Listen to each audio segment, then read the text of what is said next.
Voilà, nous allons dire la prière.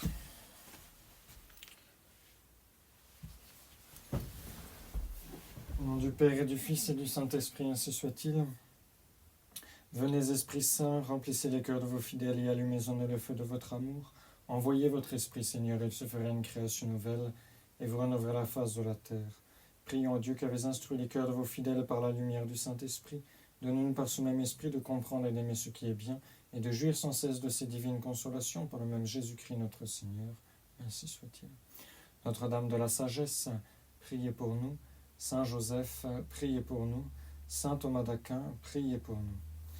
Au nom du Père et du Fils et du Saint-Esprit, ainsi soit-il.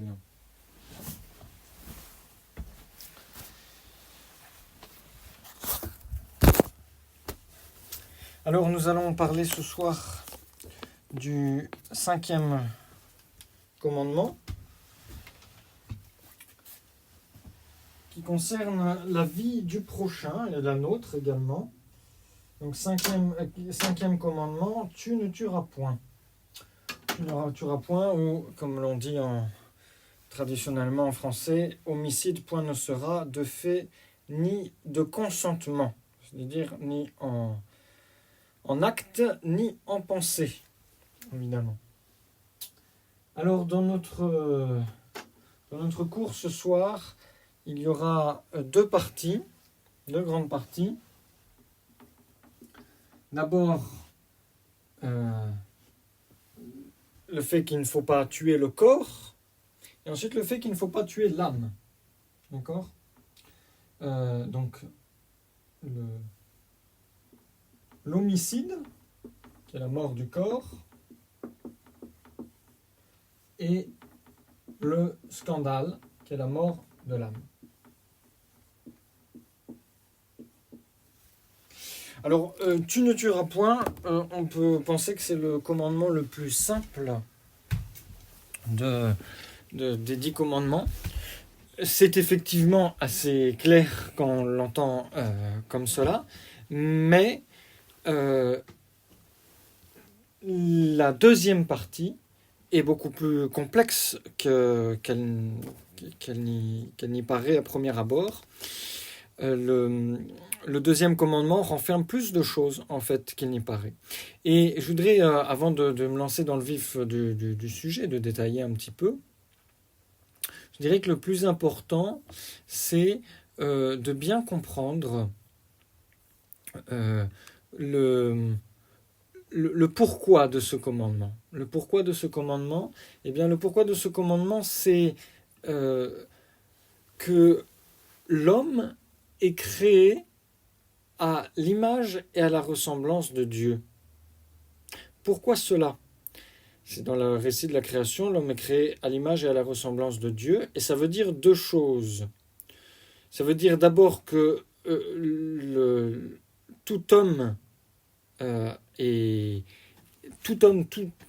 n'importe quel homme venant au monde a un esprit, et que cet esprit est à l'image de Dieu. Et tuer le corps, eh bien, c'est s'attaquer à cette image de Dieu. Ensuite, Dieu créa l'homme à son image et à sa ressemblance, il ajoute. Vous vous souvenez sans doute que Adam et Ève ont été créés en état de grâce. Et ils ont été créés en état de grâce. Le bon Dieu l'a voulu ainsi, il a voulu constituer la nature humaine tout de suite en état d'amitié avec lui, mais tous les hommes ne sont pas en état de grâce. Le scandale, c'est tuer, c'est s'attaquer à cette ressemblance de l'homme avec Dieu. D'accord ? L'homme est en état de ressemblance avec Dieu en tant qu'il est en état de grâce. Et donc, tuer l'âme, plutôt s'attaquer à la ressemblance de Dieu, c'est tuer l'âme d'un homme. D'accord ? D'où ces deux parties dans le commandement. On peut faire le lien avec quand le bon Dieu crée l'homme, parce que justement, tout concerne la vie de l'homme. Et la vie de l'homme, ce n'est pas seulement la vie du corps, c'est également la vie de l'âme. D'accord ? Tout repose sur cette notion que l'homme est créé à l'image de Dieu, à l'image et à la ressemblance de Dieu, et donc il ne faut tuer ni le corps, c'est-à-dire ôter, séparer le corps et l'âme, ni tuer l'âme, c'est-à-dire séparer l'âme et la vie de la grâce, d'accord, la vie naturelle et la vie surnaturelle. Donc ces deux aspects, tout tourne autour de la vie, d'accord, et donc ce commandement, ce cinquième commandement, est particulièrement lié à la vertu de charité. Tous les commandements, je vous le rappelle, sont une conséquence de la vertu de charité. En fait, cette partie du catéchisme, cette troisième partie du catéchisme, les commandements, c'est un effet de la charité, dans le sens où celui qui observe les commandements de Dieu, eh bien, prouve au bon Dieu qu'il l'aime. D'accord ? Autant la première partie du catéchisme, la doctrine, l'étude du credo, c'est lié à la foi. La deuxième partie du catéchisme, la prière, c'est lié à l'espérance. Ce sont les biens que l'on demande. La troisième partie du catéchisme, les commandements, ce sont les biens que nous mettons en pratique par amour de Dieu. C'est lié à la vertu de charité. Il n'y a pas de plus grand amour que de donner sa vie pour ceux qu'on aime. On prouve son amour par les actes. Voilà. Donc en obéissant au bon Dieu.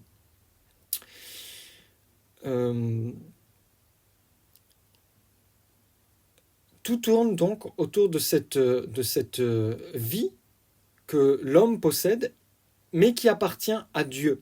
C'est important de se rappeler que le bon Dieu ne nous a pas donné notre corps ni notre âme, dans le sens où ils ne nous appartiennent pas totalement.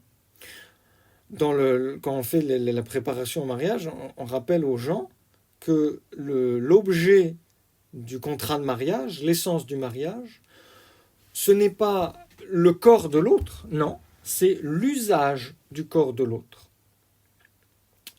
Parce que la personne qui accepte de prendre pour époux un tel ou une telle, eh bien, dit à l'autre, j'accepte que tu aies les droits sur mon corps de la même façon que moi j'ai des droits sur mon corps. Mais on ne donne pas la propriété totale de son corps, parce que cette propriété totale de son corps, eh bien, c'est le bon Dieu qui l'a. Elle appartient au bon Dieu. D'accord ? Notre vie, que ce soit notre corps, notre âme, appartiennent au bon Dieu. Voilà donc le principe de base qu'il y a sous ce cinquième commandement. Notre vie ne nous appartient pas, elle appartient au bon Dieu. Excusez-moi, je fais un petit réglage.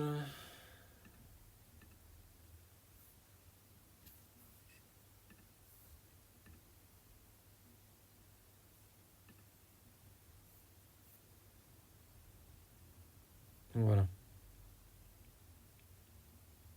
Alors, quand je dis homicide, donc première partie, tu ne tueras pas le corps. Tu ne tueras pas le corps. Quand on dit homicide, ça vient du latin homo et cedere, c'est-à-dire tuer. Donc tuer un homme. C'est le crime de celui qui ôte la vie à son semblable. Le mot homicide, c'est un terme générique. Et l'homicide va être un suicide quand on se tue soi-même. Ça va être un patricide si c'est un enfant qui tue son père ou sa mère d'ailleurs. Ça va être un fratricide si quelqu'un tue son frère. Un infanticide si c'est un père ou une mère qui tue son enfant. Un régicide si on tue le roi. Un déicide si on tue le bon Dieu. Les Juifs sont coupables de déicide, qu'ils ont mis à mort notre Seigneur Jésus-Christ, qui est Dieu. Voilà.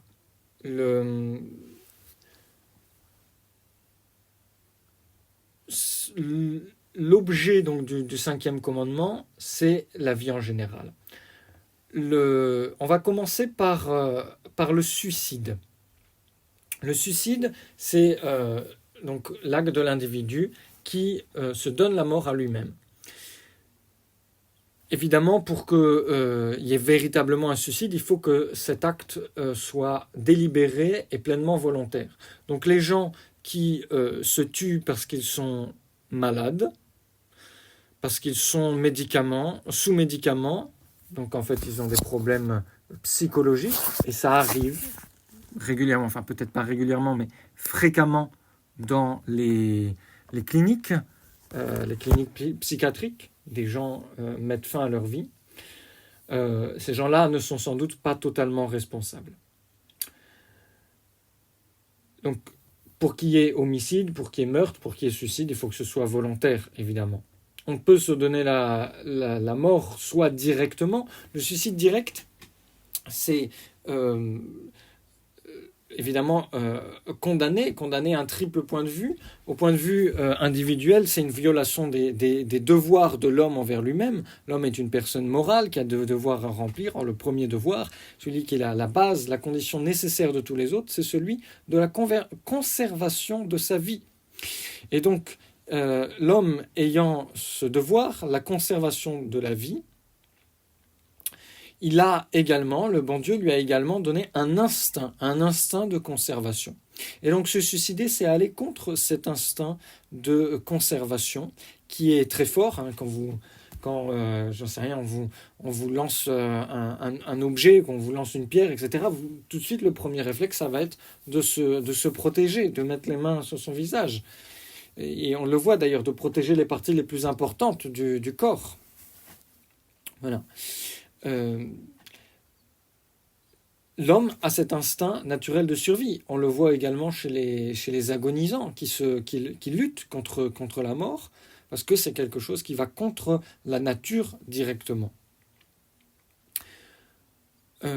Cependant, il arrive que les hommes, égarés par le désespoir, se croient le droit de déposer le fardeau qui pèse sur eux et de sauter la vie. De ce point de vue, le suicide, ça va être une lâcheté. Une lâcheté, bon, évidemment, on va dire, ah mais ils sont courageux de sauter la vie. Non, c'est une lâcheté parce qu'on fuit les maux que l'on n'arrive pas à supporter. Et lorsque la vie cesse d'être un plaisir, elle reste un devoir. La vie reste un devoir. Donc c'est vrai, au niveau individuel, notre vie ne nous appartient pas et vivre est un devoir pour l'homme. C'est également vrai au niveau social, c'est vrai au niveau individuel, c'est vrai sur le plan social. Le suicide est une transgression de nos devoirs envers les autres hommes. L'homme fait partie d'un tout qui est la société, et l'homme qui se suicide, eh bien, jette le déshonneur sur sa famille, il fait un tort à la société. On appartient à la société, à une nation, une famille, etc.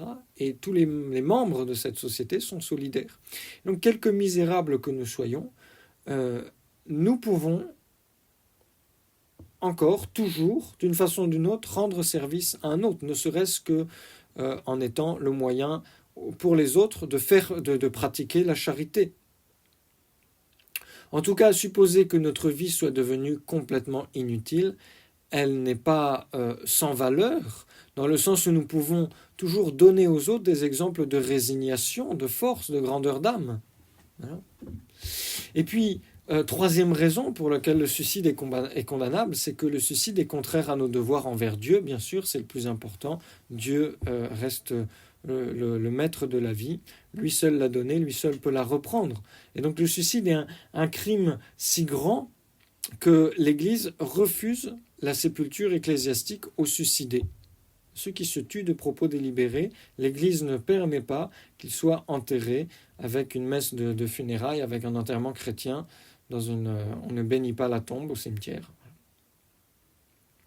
Sauf l'Église tempère son jugement pour ceux qui justement se suicident parce qu'ils sont malades. Quand il y a le problème psychologique qui est pris en compte, évidemment.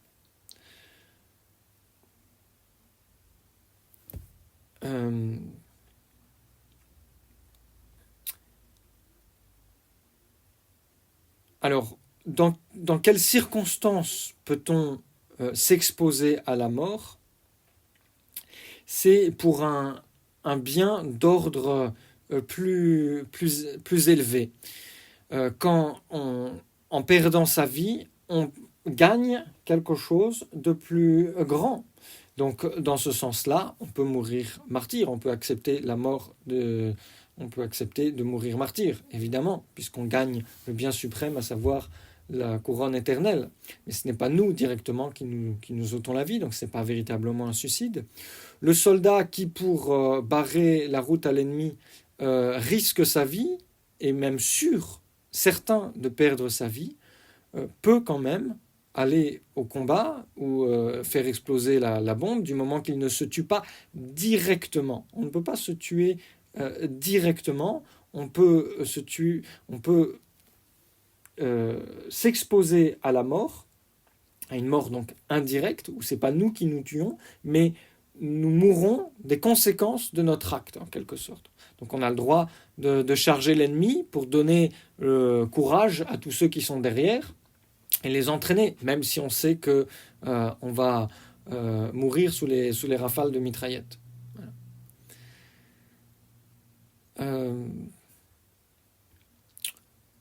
On n'a pas le droit, par exemple, lorsqu'un bâtiment est en feu, de sauter directement de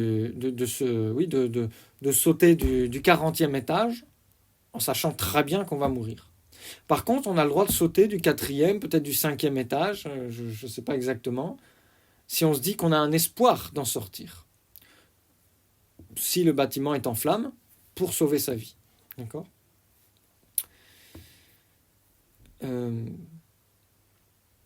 Donc dans ces cas et dans les autres cas du même genre, celui qui agit n'a pas en vue directement la mort, mais il l'envisage comme une possibilité. Il a en vue le bien qui résulte de son acte. Voilà. D'où il suit que plus le péril de mort est grand, plus la raison qui le pousse à aller au-devant du danger doit être grave.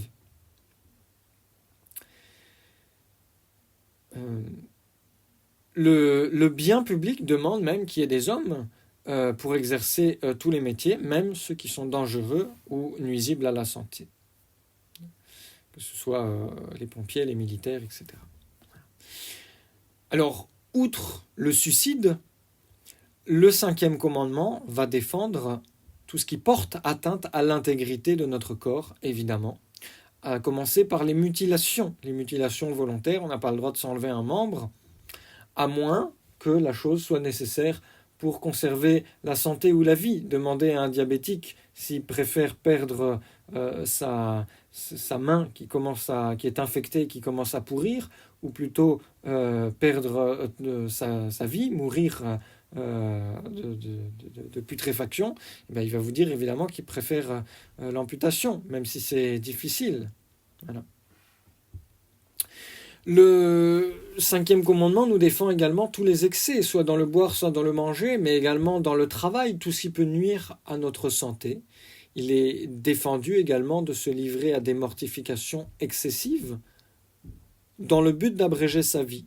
Par contre, on peut quand même se mortifier, et se mortifier de telle sorte que l'on nuise modérément à sa santé, dans le sens où les biens de l'âme sont supérieurs aux biens du corps. Et il y a des saints qui regrettent d'avoir exagéré. Ce fut le cas du saint curé d'Ars, qui regretta un petit peu, légèrement, d'avoir un petit peu exagéré ses mortifications parfois. Ce fut le cas également de saint Bernard, qui d'ailleurs est tombé malade à la suite de ses mortifications. Voilà, parce qu'il avait un petit peu exagéré. C'est une faute bien moindre, évidemment, que de faire des excès. Voilà. Et ils ont peut-être mis un tout petit peu trop d'entrain, mais évidemment, pour la grosse partie de leur mortification, la grâce de Dieu travaillait en eux, d'autant plus que ces gens-là servaient de modèle à ceux qui les enterraient et aux générations futures. On n'a pas le droit de s'ôter la vie à soi, C'est le suicide, on n'a pas le droit non plus de tuer un homme. L'homicide, donc, c'est l'acte par lequel un homme donne la mort à un autre. C'est l'assassinat. L'homicide va être soit direct, volontaire, quand de propos délibérés, on commet un acte illicite en vue de donner la mort au prochain, ou bien indirect et involontaire, quand on commet un acte bon ou indifférent en soi, par lequel on cause involontairement la mort du prochain. D'accord ? L'homicide, précisément, c'est ôter la vie, ôter volontairement la vie à un innocent. C'est ôter volontairement la vie à un innocent ou à quelqu'un qui a le droit de vivre. D'accord ? Alors l'homicide direct et volontaire est évidemment condamnable, parce que c'est un crime contre nos semblables. Nous n'avons pas le droit de nous ôter l'existence à nous-mêmes, à plus forte raison, on ne peut pas l'enlever aux autres. C'est un devoir élémentaire de justice. Et puis par ailleurs, la charité nous défend de faire aux autres ce que nous ne voudrions pas qu'ils nous fassent à nous-mêmes. Comme notre Seigneur l'a dit. Si nous voulons donc qu'on respecte notre vie, nous devons commencer par respecter celle d'autrui. Donc, il n'est pas permis de tuer les malades ou les vieillards pour abréger leur souffrance. On n'a pas le droit d'achever ceux qui sont mortellement blessés, ni de tuer des gens qui sont fous furieux, par exemple, du moment qu'on peut les maîtriser. À moins que si on ne peut vraiment pas les maîtriser, là on aurait le droit de les tuer. Mais on n'a pas le droit de tuer les malades, les vieillards, évidemment. C'est le crime d'euthanasie que l'Église condamne fermement. Même si la personne est consentante, évidemment, toujours pour le même principe, la vie n'appartient qu'à Dieu. On a le droit de se laisser mourir, dans le sens où on a le droit d'arrêter de combattre, de laisser la nature faire son œuvre, en quelque sorte, et de ne pas prendre des moyens extraordinaires pour se maintenir en vie. Mais on a le devoir, généralement, d'utiliser les moyens ordinaires pour maintenir sa vie. Donc de prendre les médicaments qui sont à notre portée et de se nourrir, etc. On le voit d'ailleurs dans la vie des saints, quand ils étaient malades, ils acceptaient les remèdes qu'on leur portait, à la fois par mortification, par obéissance, mais également parce que leur vie, ils avaient le devoir de conserver leur vie, même s'ils savaient qu'ils mourraient. Ce fut le cas de Sainte Thérèse de l'Enfant Jésus, ce fut le cas de Saint François de Sales.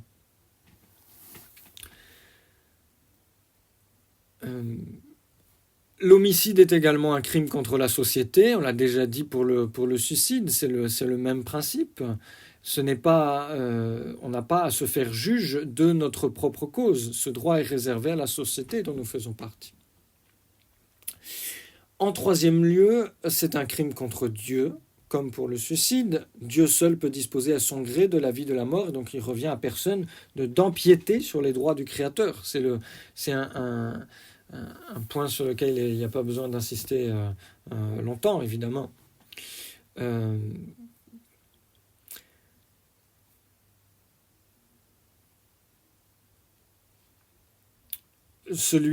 premier qui s'est rendu coupable d'homicide, souvenez-vous, a tué un quart de l'humanité à lui tout seul.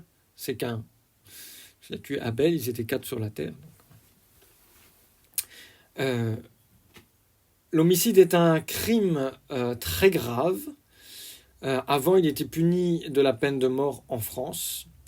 La loi ecclésiastique inflige également les peines les plus fortes aux laïcs et aux clercs qui s'en rendent coupables. D'accord ? Il y a normalement si quelqu'un a tué, il ne peut pas devenir prêtre, même s'il a tué justement, pour justement montrer cette relation importante qu'il y a entre la vie du corps et la vie de l'âme, le prêtre étant fait pour donner la vie de l'âme, il ne doit pas avoir ôté la vie du corps.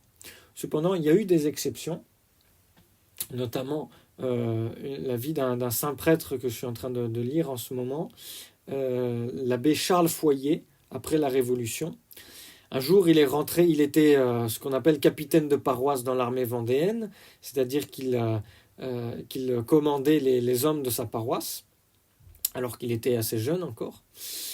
Mais il avait de grandes qualités de meneur d'hommes, et un jour, il est rentré à la maison, et sa sœur l'a vu, ensanglanté, et elle lui a dit, savait qu'il avait la vocation, qu'il voulait devenir prêtre. Il était déjà entré au petit séminaire. C'est la Révolution, c'est la guerre de Vendée qui l'a arraché à ses études.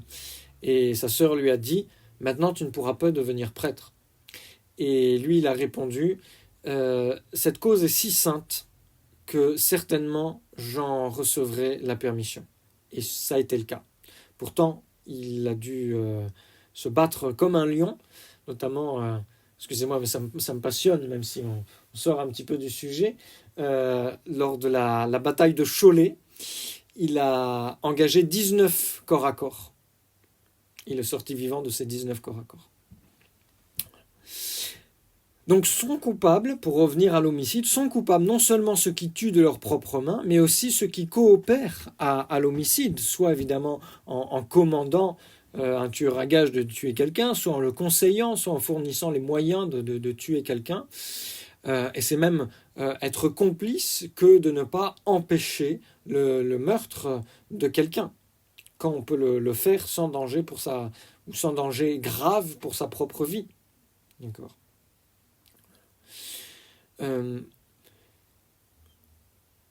On va voir après les cas de légitime défense, etc.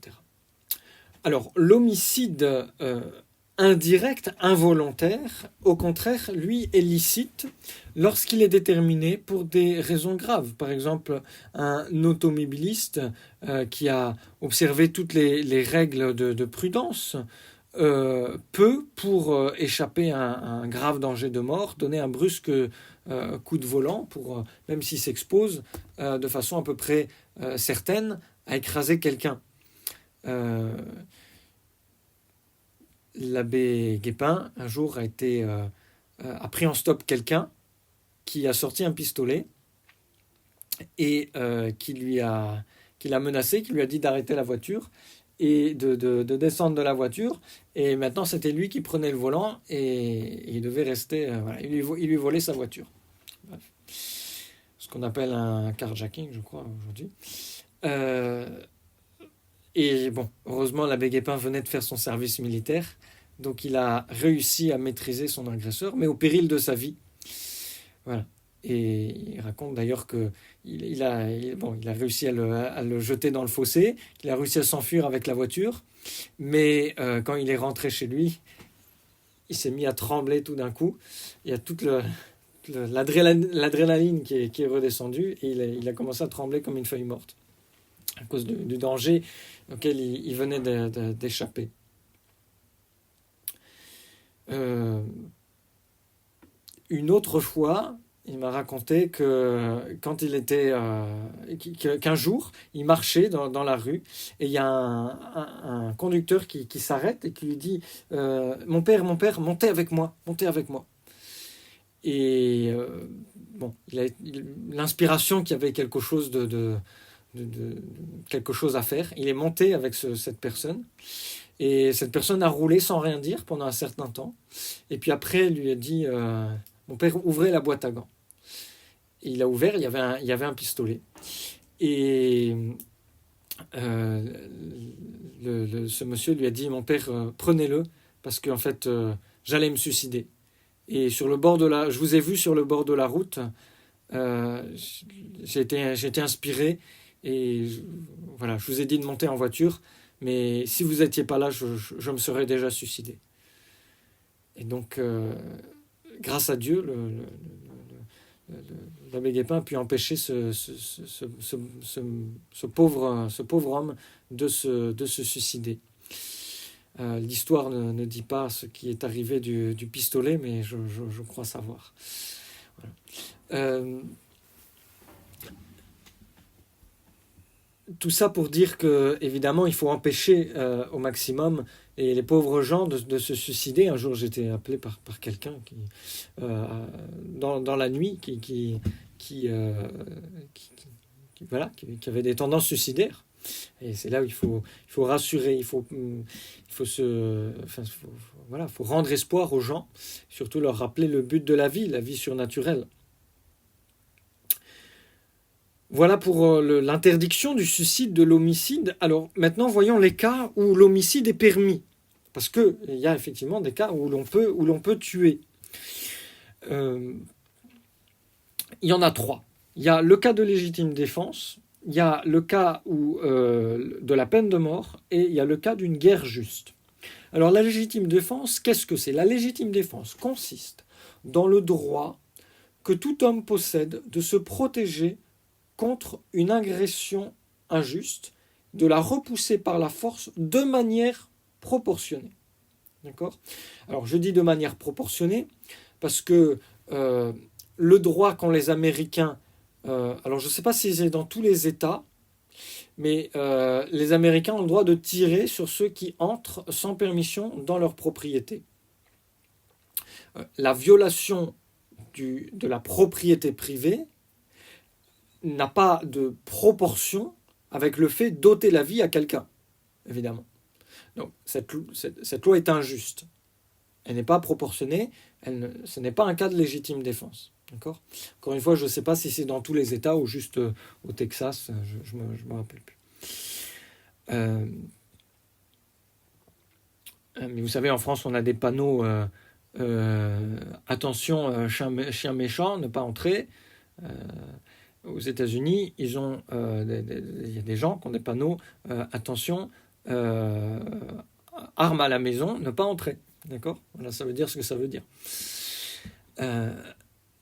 Et c'est légal. C'est en effet un principe incontesté que notre vie, notre corps, notre fortune sont des biens légitimes dont nous avons le droit de jouir entièrement, et que nous pouvons nous défendre contre toute attaque injuste si nous n'avons pas d'autre moyen de les garder. D'accord ?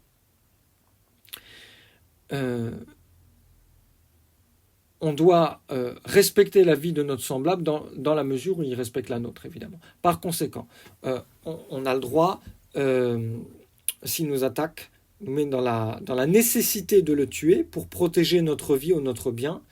Le meurtre n'est imputable qu'à lui, c'est de sa faute à lui. D'accord ? Alors, quand j'ai dit ça sur les États-Unis, je ne dis pas qu'on n'a pas le droit de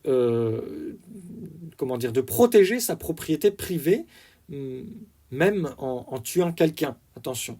Mais la réponse doit être proportionnée. C'est pas parce que quelqu'un entre dans votre jardin que vous avez le droit de lui mettre une balle en plein cœur, évidemment. Alors, quelles sont les conditions requises précisément pour qu'il y ait légitime défense ? En d'autres termes, quand commence et où finit le droit de légitime défense ? Pour qu'il y ait d'un côté légitime défense et de l'autre, il faut qu'il y ait de l'autre injuste agression. D'accord ?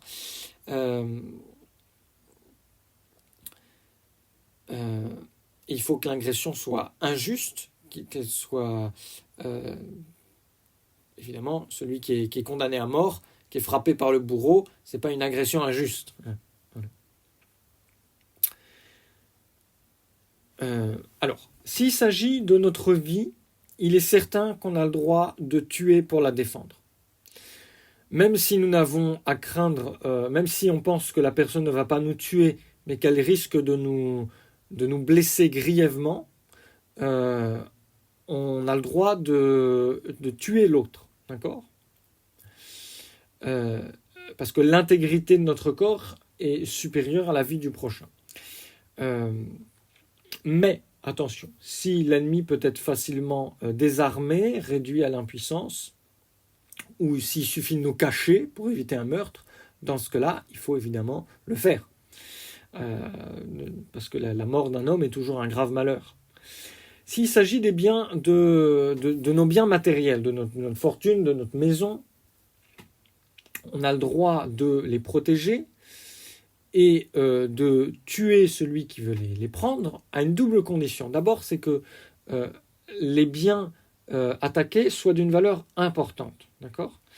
Et deuxièmement, c'est qu'il n'y ait pas d'autre moyen de se défendre ou de les retrouver. D'accord ?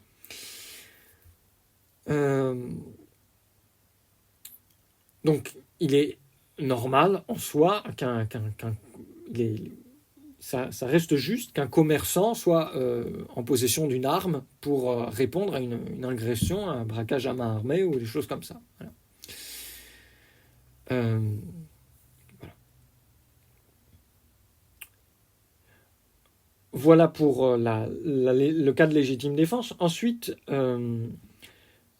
la loi française est faussée dans le sens où, pour terminer sur ça, sur la légitime défense, la loi française demande à ce qu'on réponde à une agression de façon matériellement proportionnée. C'est-à-dire que si votre agresseur vous attaque avec une arme de cette longueur-là, vous avez le droit de vous défendre avec une arme de cette longueur-là. Vous n'avez pas le droit de vous défendre avec une arme d'une longueur supérieure. D'accord ? Si on vous attaque au pistolet, vous n'avez pas le droit de sortir une mitrailleuse. C'est faussé dans le sens où si on est en danger de mort, on est en danger de mort. D'accord ? Et après, que le plus fort gagne. Voilà. Et comme ça, il y avait eu le cas de quelqu'un qui avait été condamné parce que il défendait sa famille avec quelqu'un qui l'attaquait au couteau. Et il a défendu lui-même et sa famille en cassant un verre et en prenant un bris de verre qui était, un morceau de verre qui était grand comme ça et en le plantant, je crois, dans la gorge de son adversaire, de son attaquant. Et il a été condamné parce qu'il a utilisé une arme qui était plus grande que l'arme du prochain. Voilà. C'est évidemment illogique, injuste. Deuxième cas où on a droit de tuer, c'est la peine de mort. Ce qu'on appelle la vindicte publique, c'est-à-dire la vengeance publique. C'est le droit de représailles que toute société peut exercer envers les criminels. Et il est certain que la société ne peut pas assurer l'ordre si elle est désarmée. D'accord ? Et est-ce qu'elle peut aller jusqu'à la peine de mort ? Alors, évidemment, il y a certains philosophes humanitaires égarés par une sensibilité maladive qui disent que la peine de mort est immorale parce que y a des erreurs judiciaires et donc on a déjà condamné des innocents parce que toute peine doit être médicinale, donc elle doit tendre à l'amendement du coupable. Mais le fait qu'il y ait des erreurs judiciaires n'empêche pas qu'on doive punir les coupables et l'abus ou l'erreur n'enlève pas le droit. D'accord ? C'est un principe classique de théologie morale, abusum non tolitusum, l'abus n'enlève pas le droit. Et puis le fait que la peine soit médicinale, attention, elle peut être médicinale pour la personne en particulier, si elle n'est pas condamnée à mort, donc on va l'enfermer 10 ans en prison, elle ressort, elle ne va pas avoir envie de retourner en prison, donc elle va se tenir à carreau. Mais dans le cas de la peine de mort, la peine reste médicinale, non pas pour la personne en tant que telle, quoique, une fois qu'on est condamné à mort, on réfléchit un petit peu dans son cœur et on peut se repentir. Mais surtout, la peine de mort est médicinale pour les autres, pour que tous les autres voyous, ils réfléchissent à 2 fois avant de commettre leur crime et leurs méfaits. Voilà. La fin principale en infligeant la peine de mort, c'est le bien commun de la société, c'est le maintien de l'ordre, étant donné qu'elle représente les intérêts de tous ses membres et qu'il lui appartient de venger ceux qui sont injustement frappés et donc d'infliger aux coupables des peines proportionnées à leurs crimes. Et non seulement elle a le droit de réprimer, mais elle a le devoir de prévenir le mal et donc de donner des exemples. C'est ce que disait Napoléon, je ne sais plus si c'était à Talleyrand ou je ne sais plus, avec son franc-parler, mais très juste, couper la tête à quelques-uns, ça fera réfléchir les autres. Voilà. D'autant plus que le principe dessous, c'est que autant l'homme doit préserver sa vie, autant la société, elle, eh bien, doit préserver sa vie à elle, la vie du groupe, la vie commune. Et si une partie est malade, eh bien, on retranche cette partie malade.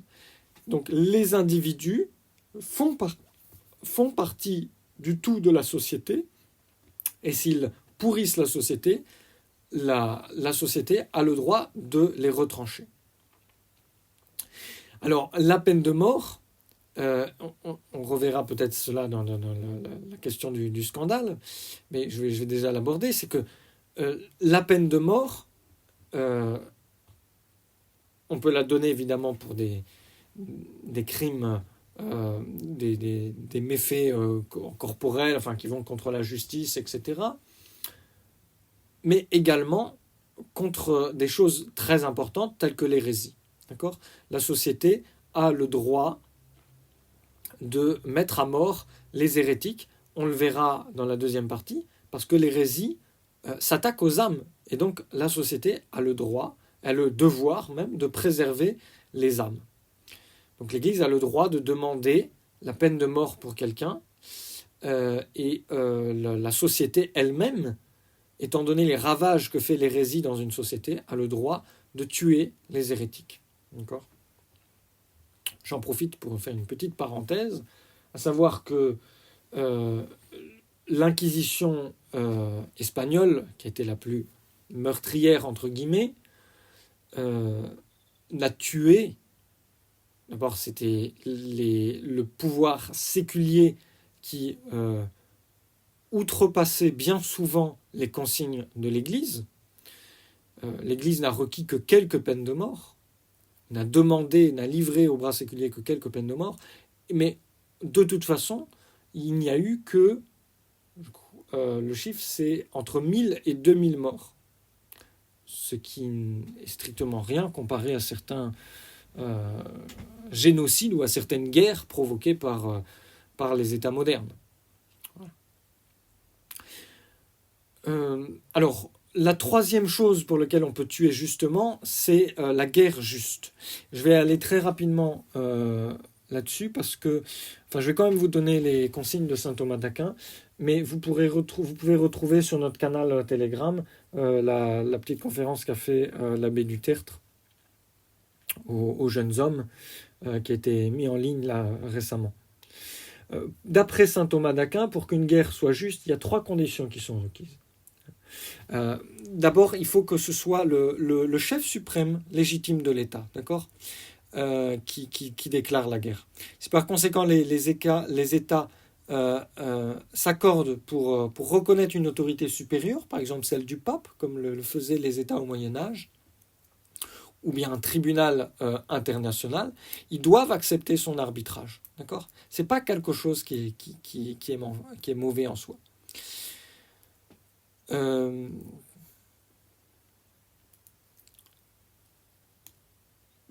Il faut que ce soit une cause juste. La guerre juste doit être faite pour une cause juste qui contraint l'État à faire la guerre. Donc, sont donc condamnés pour des crimes pour des crimes énormes, les guerres entreprises par vengeance, par haine, par ambition, par pur désir de conquête, etc. Au contraire, une nation serait en droit de faire la guerre pour repousser une invasion injuste, pour obtenir la réparation d'une grave injure, pour secourir un autre pays injustement attaqué, à condition toutefois à chaque fois qu'elle ait épuisé les moyens de conciliation et qu'elle se trouve contrainte à faire la guerre. Toutes les guerres, et notamment les guerres modernes, apportent avec elles tant de calamités que vraiment il faut une raison très, très grave, très importante pour déclarer la guerre. Et puis, ce qu'il faut comprendre aussi, c'est que la notion de guerre a vraiment changé à cause de l'exacerbation du nationalisme. D'accord? Et la France aujourd'hui n'en est pas exempte, hein. Quand elle dit à l'Ukraine de faire la guerre à outrance à la Russie, la guerre avant était beaucoup plus modérée. Attention, il y a eu des abus, il ne faut pas se fermer les yeux. Mais il y avait une certaine modération dans le sens où quand on voyait que l'adversaire était plus fort que nous, on arrêtait de faire la guerre. Et puis voilà, pour le bien commun, pour le bien de tout le monde, pour éviter des morts inutiles, pour éviter un affaiblissement inutile du pays, etc. Voilà. Et il y avait également des trêves régulières qui venaient tempérer les guerres. La troisième condition pour que la guerre soit juste, il faut que l'intention soit droite. Donc dans le seul but de procurer le bien ou d'éviter le mal, c'est-à-dire pour rétablir une paix honorable. Donc une fois que le but est atteint, on doit cesser les hostilités. C'est un peu ce que je vous disais.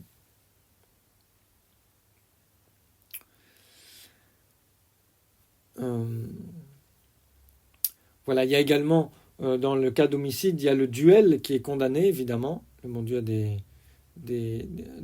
lois très, très strictes,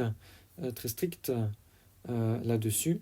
Voilà. Alors, comme la deuxième partie risque de nous prendre pas mal de temps, on va arrêter là ce soir parce que je préfère réserver donc un cours entier à cette deuxième partie du 5e commandement, la mort de l'âme, avec le scandale, le mauvais exemple, etc.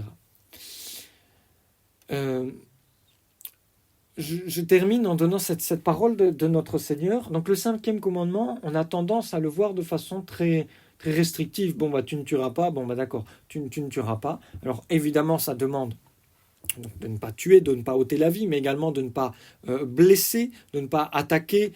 Donc ça concerne également les petits-enfants qui ne doivent pas se disputer, donner des coups, etc.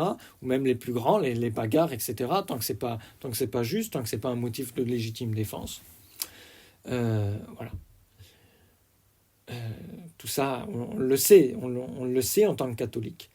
Mais justement, il ne faut pas voir le 5e commandement uniquement comme quelque chose de négatif, puisque ces commandements, souvenez-vous, sont donnés par notre Seigneur, plutôt sont inscrits dans la nature humaine. Mais notre Seigneur, quand il vient donner la loi du Nouveau Testament, il n'est pas venu abolir la loi, mais la parfaire, l'accomplir.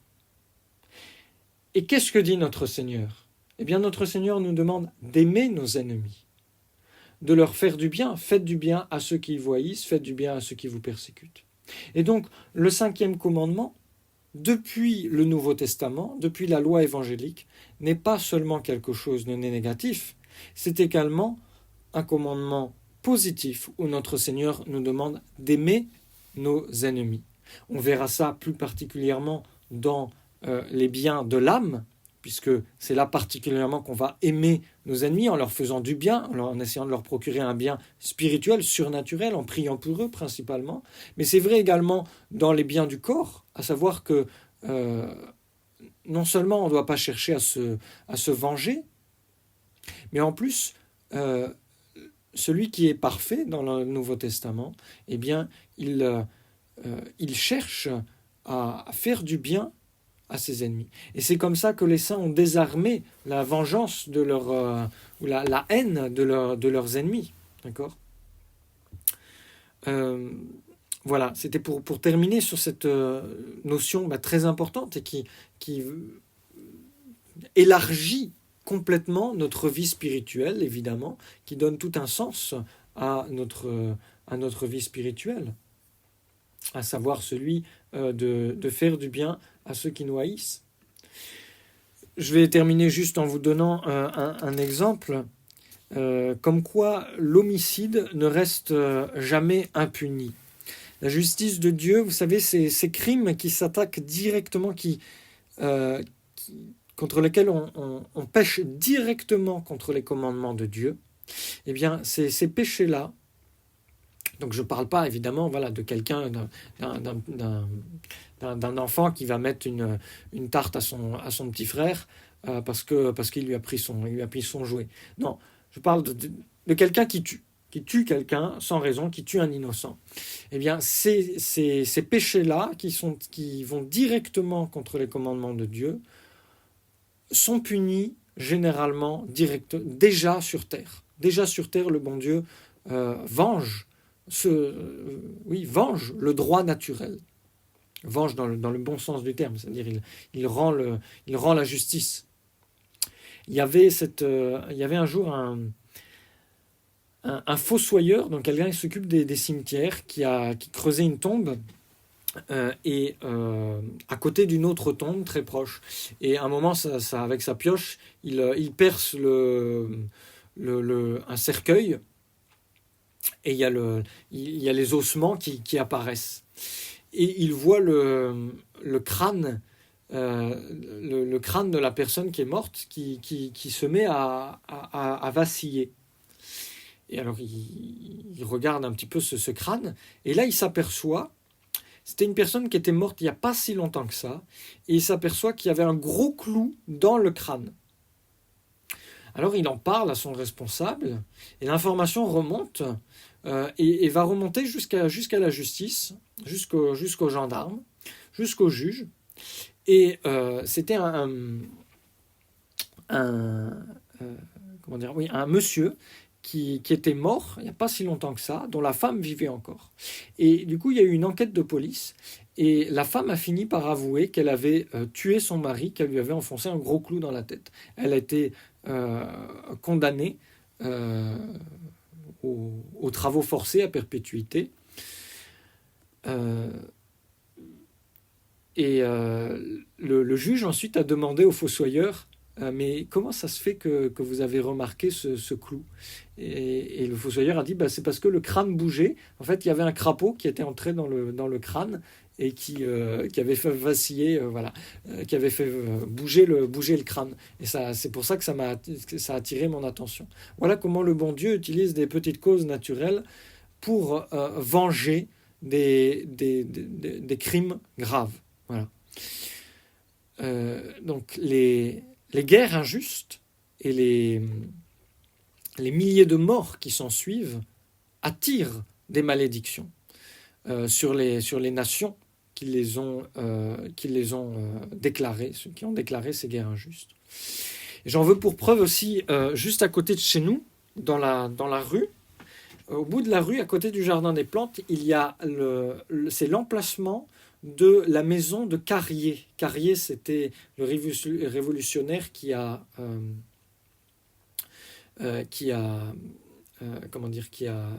provoqué qui a ordonné les noyades de Nantes.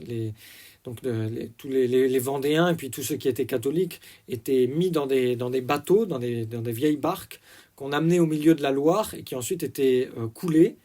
Et donc tous ces gens se noyaient. Il y avait également des noyades terribles. On attachait des prêtres et des religieuses ensemble, déshabillés, et on les laissait comme ça se noyer au milieu de la Loire. On les jetait à l'eau. Donc c'était vraiment diabolique. Eh bien, l'abbé Guépin m'a dit que ils ont essayé ils ont construit un immeuble qui existe là toujours, à l'emplacement de la maison de Carrier. L'abbé Guépin aurait voulu racheter l'emplacement pour faire une chapelle de réparation. Ça n'a pas pu être possible. Mais quand l'immeuble a été construit, il y a eu 2 morts sur le chantier. 2 ouvriers qui sont morts coup sur coup. C'est un petit peu étrange, parce que franchement, les morts du bâtiment, c'est quand même très rare. Donc certainement un signe de la providence la vengeance du ciel qui s'exerçait. Voilà, le bras vengeur de Dieu qui s'exerçait. Voilà, il y a plein d'autres exemples qui pourraient montrer la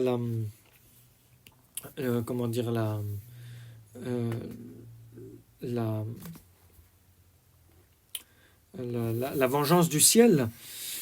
On va s'arrêter là pour ce soir, et donc le prochain cours portera sur la 2e partie du 5e commandement, à savoir la mort de l'âme. Voilà, s'il y a des questions, n'hésitez pas, et je suis à votre écoute, par oral ou par écrit, comme vous voulez.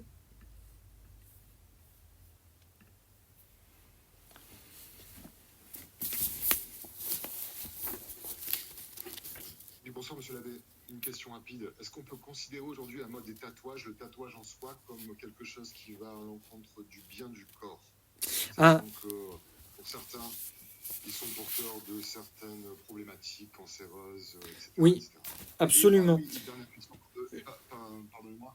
Je ne sais pas si vous avez l'occasion de voir. Je vous ai posé 2 questions au sujet du cours précédent. Si vous, peut-être, avez l'occasion de répondre. Alors, qui êtes-vous, monsieur? Comme ça, je pourrais retrouver votre. Ah non, c'est sur le. Non, non, c'est sur le cours, d'accord. Oui. Oui, d'accord. Oui, je vois. Oui, oui, excusez-moi, j'ai pas eu le temps de répondre, mais je prendrai le temps là. Ce soir, je sais pas, mais demain peut-être d'y répondre. Oui, non, à votre face, parce que je me posais la question. Oui. Mais soit par rapport au tatouage, s'il vous plaît. Alors, pour les tatouages, par contre, oui, c'est considéré comme une mutilation, mutilation légère, de même que les piercings. Euh, ou oui, quand on se perce le corps.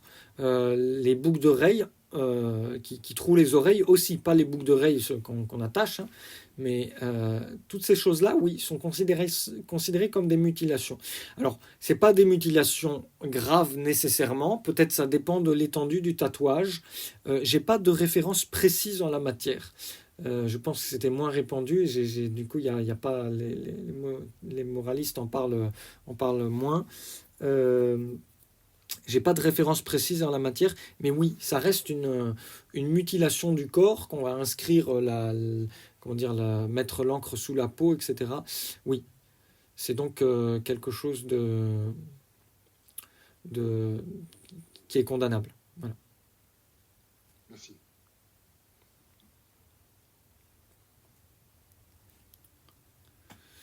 Est-ce qu'il y a d'autres questions?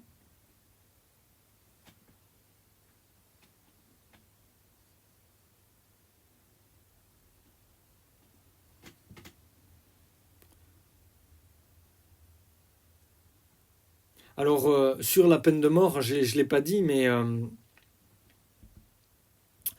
le Bergoglio, il y a quelques années, a demandé à ce que la peine de mort soit supprimée. Et je crois, voilà, il a mis dans le catéchisme, oui, dans son catéchisme, il a parlé contre la peine de mort. Ça va évidemment, c'est une notion qui va contre le droit naturel, de supprimer ou de demander à ce qu'on supprime la peine de mort. Mais c'est vraiment tout le résultat de la mentalité moderne, que en fait l'individu, le bien de l'individu est supérieur au bien de la société. Et et puis comme le bien, la vie, comme on croit plus à l'âme, eh bien évidemment la vie du corps devient le bien ultime pour chaque individu. Alors que c'est pas vrai, il y a une vie après la mort. Évidemment, s'il n'y avait pas de vie après la mort, évidemment, ça pourrait changer la donne.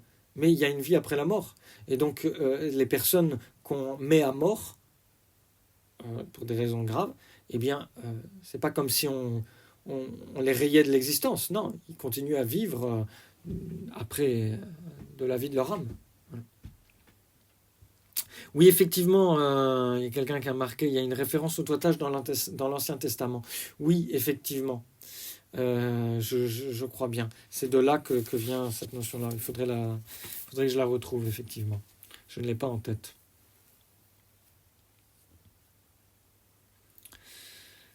Voilà, mais écoutez, s'il n'y a pas d'autres questions, je mets fin à l'enregistrement. Je vous souhaite une bonne soirée et je vous dis à la semaine prochaine.